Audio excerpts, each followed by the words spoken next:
The rain is falling softly. The room is still, and tonight I'm here with you again. If you enjoy these quiet nights together, subscribe so I can read to you again tomorrow.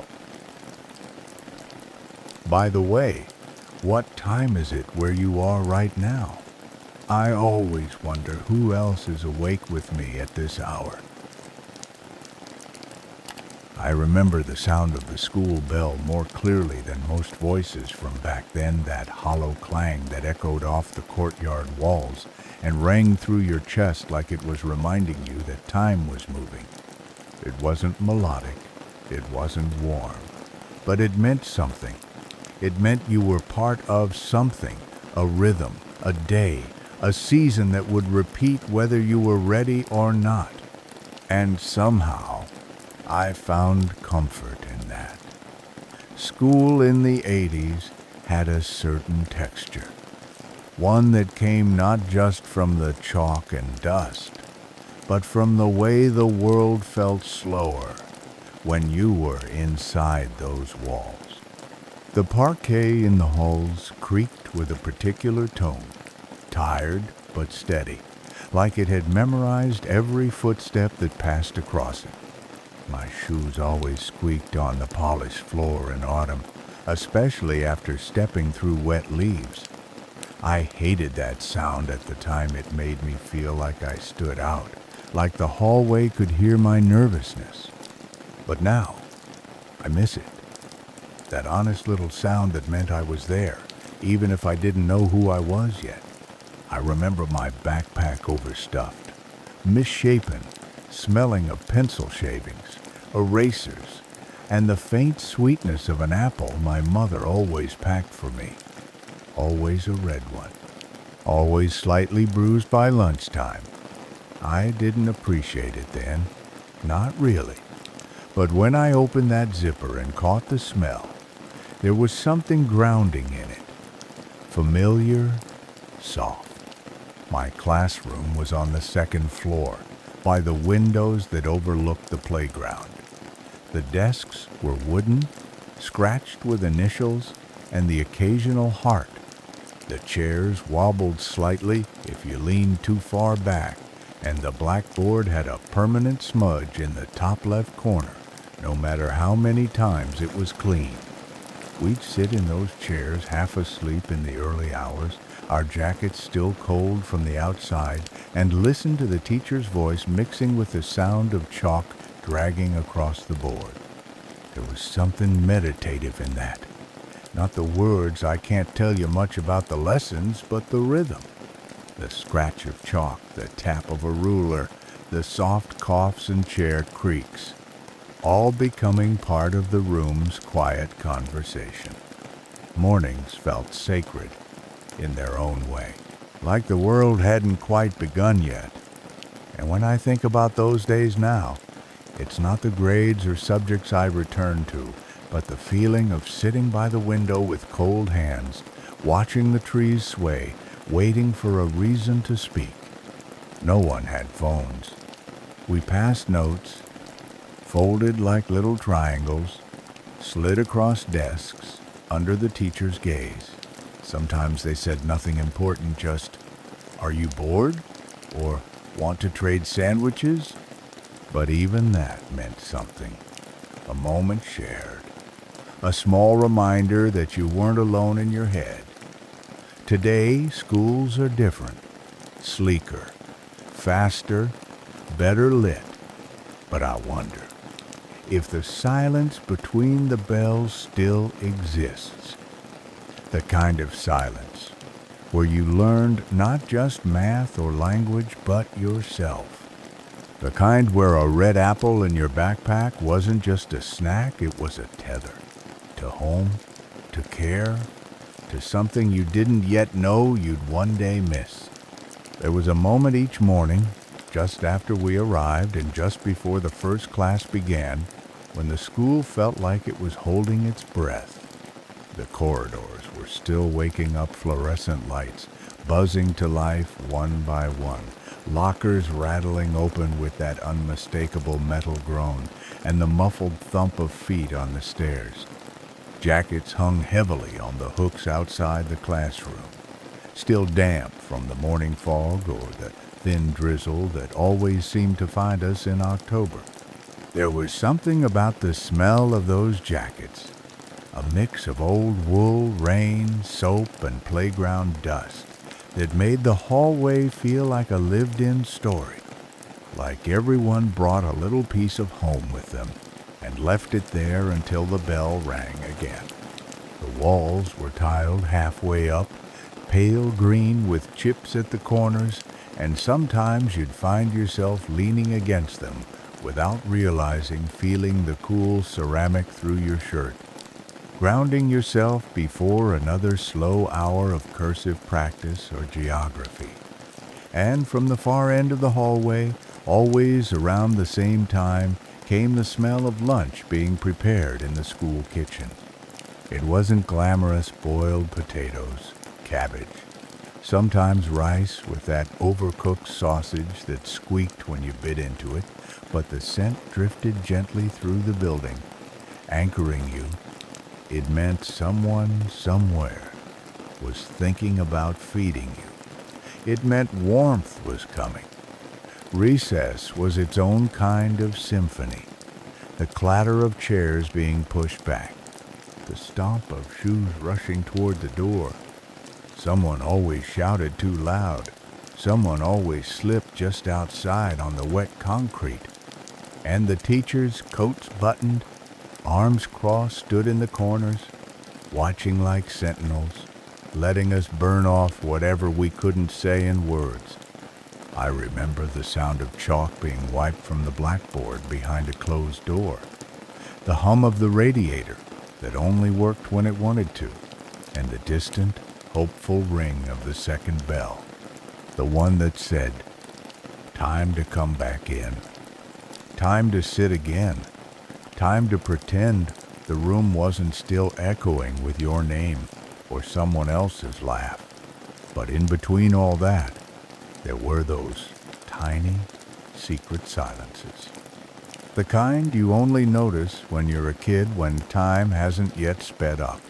Standing in front of your locker, twisting the stiff metal handle, holding a sandwich wrapped in wax paper, still warm from home. Sitting on a bench in the coat room, untying your wet shoelaces, listening to your own breath. I don't think I knew it then, but those moments were teaching me something, that not everything meaningful comes with noise, that some of the most real things in life arrive like steam on a window, slowly, softly, asking nothing but that you notice.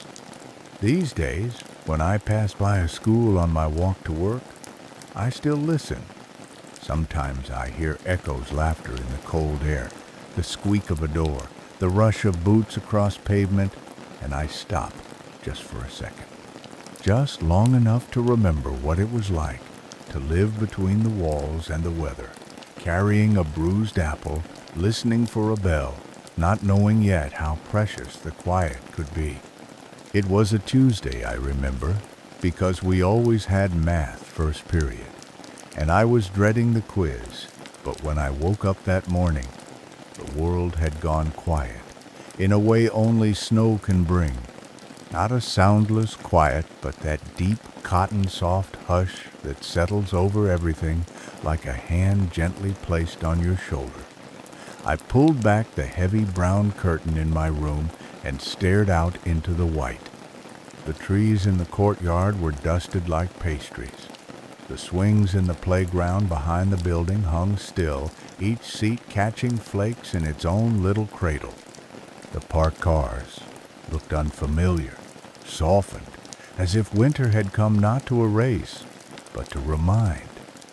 It snowed in the 80s, like it meant something. Big, slow flakes that didn't hurry to reach the ground. There was no forecast app, no school alert in your pocket, just your mother standing at the stove saying, "Maybe they'll cancel the first few classes." That hope, that maybe, was magic. I dressed in layers 2 sweaters, the itchy one underneath, and the stretched one on top, and the thick blue jacket that smelled like the closet.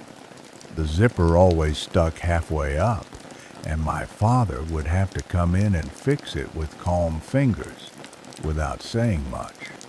There was something reassuring in that gesture, the way he never rushed, never sighed, just tugged gently until it gave. The walk to school was different that morning. The usual gray of concrete and noise of buses was replaced with a soft crunch underfoot and the muffled chatter of boots on fresh snow. No one rushed. Even the late ones walked slowly, as if the world had asked for a bit more reverence. Kids tested their footprints in the untouched sidewalks. Someone tried to catch snowflakes on their tongue. No one really wanted to go inside. When we got to the schoolyard, the bell hadn't rung yet, but the teachers were already outside, bundled in their long coats, eyes half amused, half resigned. One of them, the younger math teacher, the one who always wore the same red scarf, said, "Come on, 5 more minutes, then in." But we knew what that meant. It was permission, and 5 minutes became 10. Maybe more. I remember standing with Ninad, my classmate, watching the sky. They say if the snowflakes stick to your sleeve without melting, it's good luck, he whispered. I didn't know where he heard it, but I held out my arm anyway. And when one landed whole, delicate, a perfect tiny star, we both just stood there and watched it slowly fade into my sleeve. We didn't laugh. We didn't say anything else. It was just a moment. Inside, the radiators were working too hard, gurgling and popping like old men clearing their throats. Our boots steamed at the door. The floor became slippery with melted trails. Someone threw a snowball at the window during second period and got detention. But the magic didn't leave. That day stayed different. Not because anything big happened, but because the snow had changed the rules. Time slowed down. Words softened. And for once, we didn't mind sitting near the window, not listening to the teacher, watching the world carry on in white. Today, when it snows, if it snows, I find myself standing by the window like I did back then, with a cup of coffee instead of a backpack, waiting for that same silence to return. And when it does, I let it. Because some things don't need to be remembered through photos or stories. They live in the air, in the cold, in the stillness between flakes, and in those rare mornings when the world forgets how to be fast. I feel like that kid again, sleeve out, eyes up, waiting for luck to land quietly, without needing to last. School felt different right before New Year's. The air, the light, even the quiet between classes changed, as if the building itself understood something was coming to an end. December days moved slower.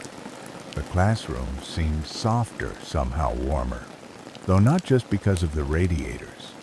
There was a hush, a gentle anticipation, like everything was holding its breath before a long exhale. We made decorations in those days. Paper snowflakes cut with dull scissors, always a little crooked, always slightly torn at the edges. No one minded. Glitter stuck to our fingers, our sweaters, our hair, little traces of something joyful that followed you home and showed up days later in coat pockets and under fingernails. The teacher would play an old cassette quietly in the background, soft instrumental songs that didn't distract, only wrapped the room in a kind of hush. We took turns, drawing on the chalkboard snowmen that looked like penguins, Christmas trees that leaned to one side, stars with too many points. The windows were painted with tempera thick blue, and white brushstrokes that dried slowly overnight and left behind translucent halos like frost. Outside, the snow had already turned gray from passing cars. But from inside, through our imperfect artwork, the world still looked clean and soft. We were warm, not just from heat, but from something deeper. From the feeling that home was near, that winter break was coming, that maybe, just maybe, something you quietly wished for might arrive. We didn't write letters to Santa. Or if we did, we didn't talk about it. Our wishes lived inside us, silent, private, fragile. That year, I wished for a radio. Not a big one, not one with knobs for every band, but a small one, the kind that fit in your hand, with headphones that always got tangled. I imagined walking through snow with music in my ears, my own secret world playing just for me. I never told anyone, not my parents, not my friends. I just stood by the window between two painted snowflakes and held the wish gently in my chest, like something that might break if spoken aloud. Today, when I pass by a school in December, I still see drawings on the windows. Maybe they're stickers now, bought from shops, all matching. Maybe no one uses paint anymore. Maybe the music comes from a playlist instead of a tape.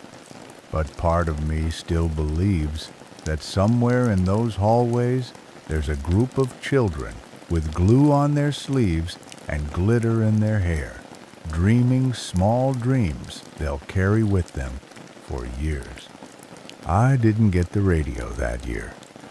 I got a book, some chocolate, and a thick wool sweater that itched around the neck. I wasn't disappointed. I don't know why. Maybe it was enough to wish. Maybe it was enough just to believe that something was coming, even if it didn't arrive in a box. I remember sitting by the window that afternoon, gently turning one of the painted snowflakes so it wouldn't fall, and whispering to no one, maybe next year. And somehow, that was enough. It wasn't a special day. Not on the calendar, not in the weather, not in anything we did at school. It was just one of those afternoons in late fall, the kind where the sky turned gray too early, and the cold didn't come with snow, just that biting dampness that clings to your sleeves and finds its way into your bones. I was 12, maybe 13, old enough to carry my books without needing help, but not quite old enough to understand how much I'd miss those walks home. It had rained earlier, not heavily, just enough to make the streets shine under the dull light. Puddles collected in the cracked pavement. The trees had lost most of their leaves, and the few that remained clung on in orange and brown clusters, shaking quietly in the wind like they didn't want to let go yet. I walked slower that day. I don't know why. My backpack bounced rhythmically with every step, filled with notebooks and crumpled papers, a math test with a red mark on top, and the sandwich I hadn't touched during break. The streets were mostly empty. A few parents waiting near cars, the occasional bark of a dog behind a gate, but otherwise, just quiet. The kind of quiet that lets you hear your own footsteps, the scrape of your shoes, the soft rustle of your coat. I remember walking past the bakery on the corner, the windows fogged with steam, the smell of fresh bread cutting through the cold like a blanket. I paused there for a moment, watching the baker inside shaping dough, his hands moving without thought, like he was folding memory into flour. I didn't go in. I didn't have any money that day. but I stood there longer than I should have, just breathing it in. And then I kept walking, past the old fence with the missing slat, past the tree with initials carved so deep they'd outlived the ones who made them.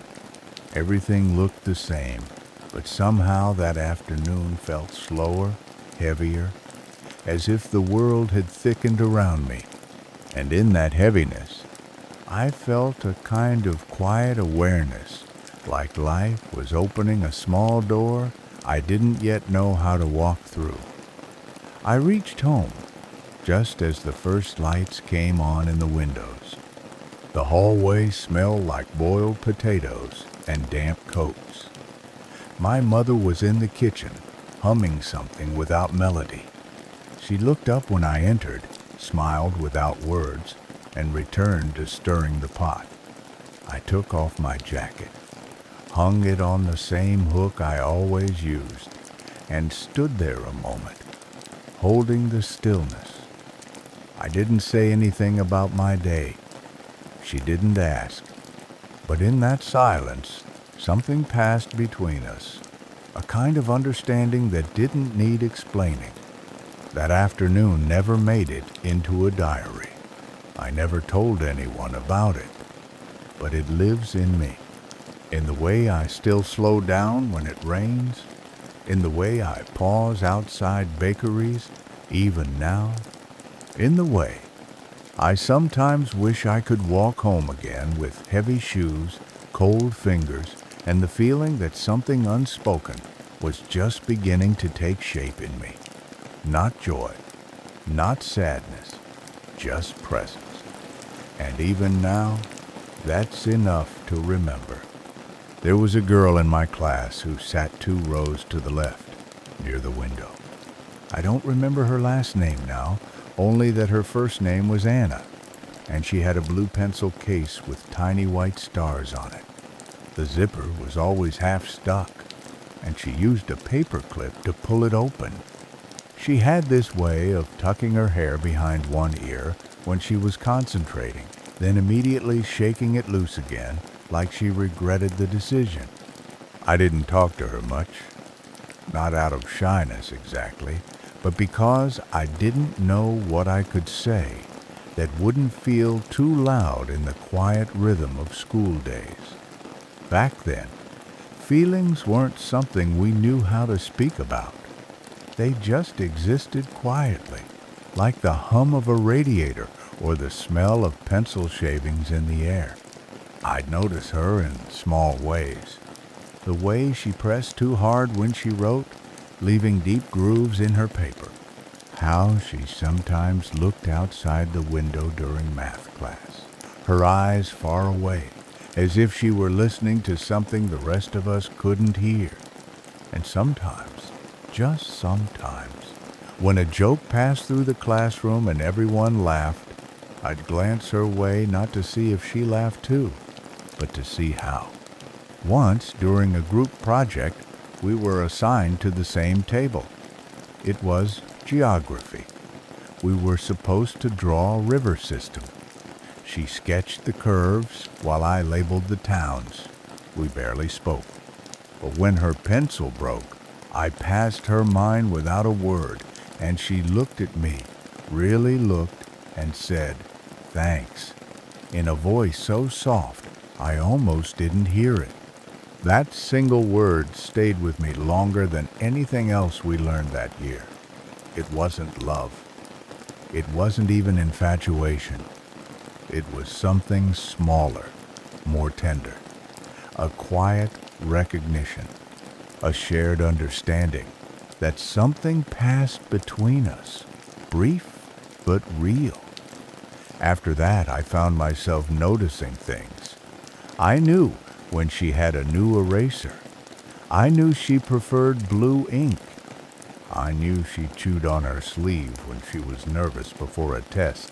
And once, only once, as we were leaving class, she said, "You're always quiet," and smiled like it wasn't a criticism, but a compliment.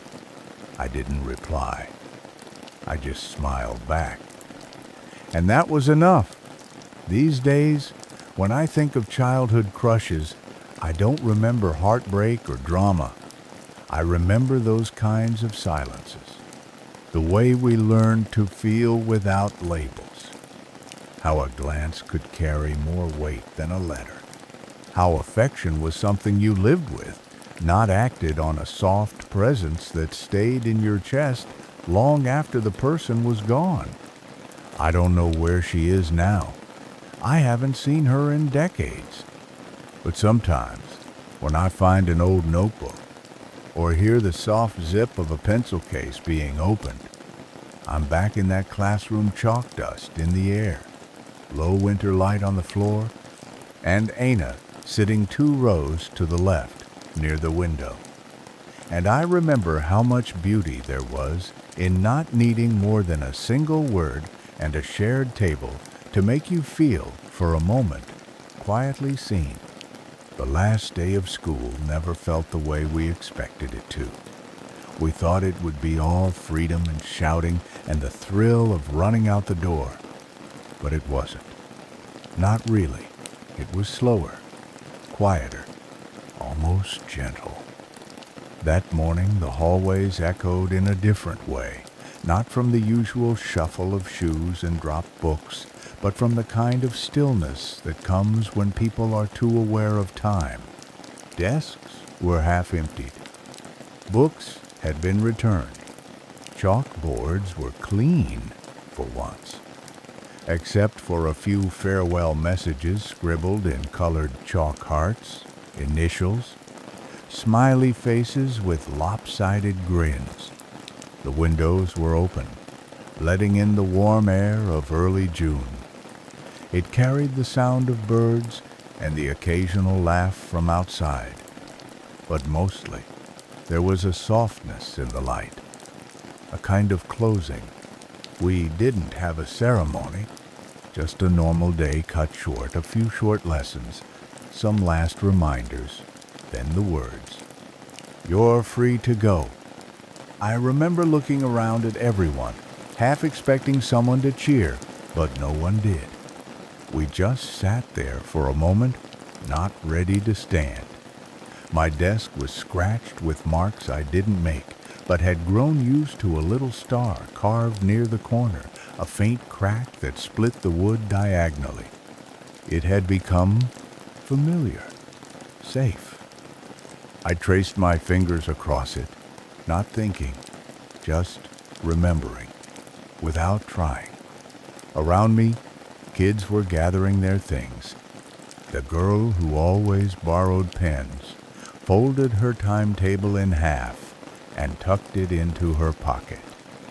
Someone was taking down drawings from the corkboard near the door. Chairs scraped back, slowly. I stood up too, my backpack lighter than usual, and walked out into the hallway where the smell of dust and floor polish mixed with warm air and something else I couldn't name. Something final. My favorite teacher, the one who taught literature and never raised his voice, stood by the door, arms crossed loosely. He said goodbye to each of us with a small nod, not overly warm, but sincere.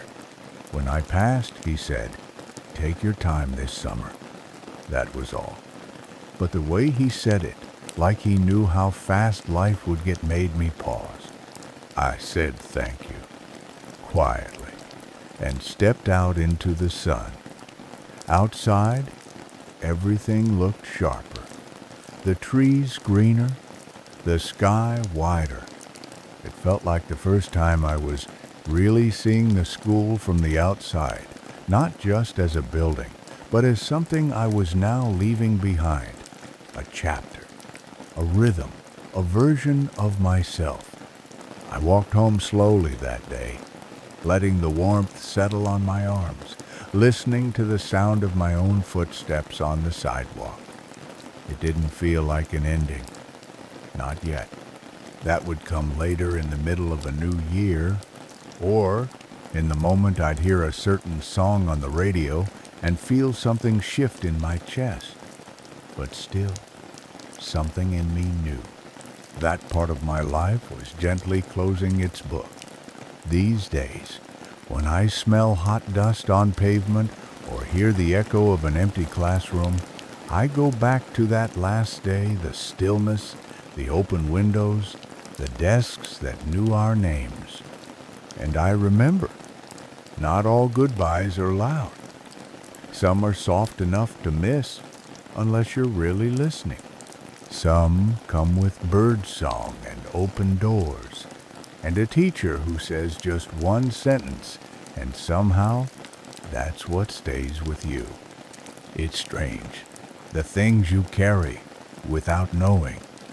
You grow up, get older, fill your life with bills and keys and passwords and clocks that blink too fast. And still, somewhere in the quiet corners of your day, little pieces of the past keep showing up, not to interrupt, just to be near. I notice it most in the small moments. When I'm walking home from the store with my hands deep in my coat pockets, and the air smells like damp leaves and far-off chimney smoke. When I hear a bicycle tire click on the pavement behind me. Or when I pass a schoolyard in the late afternoon and catch the distant sound of children laughing, running, calling each other by names only they understand. I always slow down then, not out of nostalgia, not exactly, but out of recognition.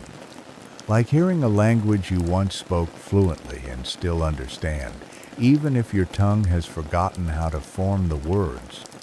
My life now is quiet in a different way. My apartment is small, neat, filled with soft light and fewer things than I used to think I needed. I keep a small wooden radio on the shelf. It doesn't pick up much, but when it works, the static between stations reminds me of cold mornings in school halls, chalk dust in the air, and the soft echo of boots on linoleum. I don't play music all the time. I like the silence, but it's not empty. It hums. It remembers. Sometimes I'll sit with a cup of tea and glance toward the window the way I used to in class. And I'll think of Ana with the star-covered pencil case, of the smell of wet jackets in the hallway, of the lost bell that never quite sounded like freedom, just change. I don't try to relive those days. I don't need to. They live in me already, in the way I organize my desk, in how I press too hard when I write, in how I still think in seasons, not quarters. There's a part of me that still walks that same road home, with heavy shoes and a head full of unspoken questions. And I've come to understand that's okay. That's how memory works, not to trap you, but to accompany you, to whisper gently, "You've been here before. You learned how to be in the world once, and you can learn again. The world is louder now, faster, but there are still places where the old quiet slips through early mornings, train rides, rainy windows, the pause between turning a page and reading the next. I live for those moments. I trust them. They remind me that I wasn't just a child once I was present, and I can be present again. So tonight, if the world feels too fast, too sharp, too bright, sit with me a while. Breathe. Let the quiet find you. The kind that carries the smell of old pencil cases and the rhythm of chalk on the board. The kind that wraps around you not to hold you back, but to remind you where you began, and that you're still becoming, still walking, still here.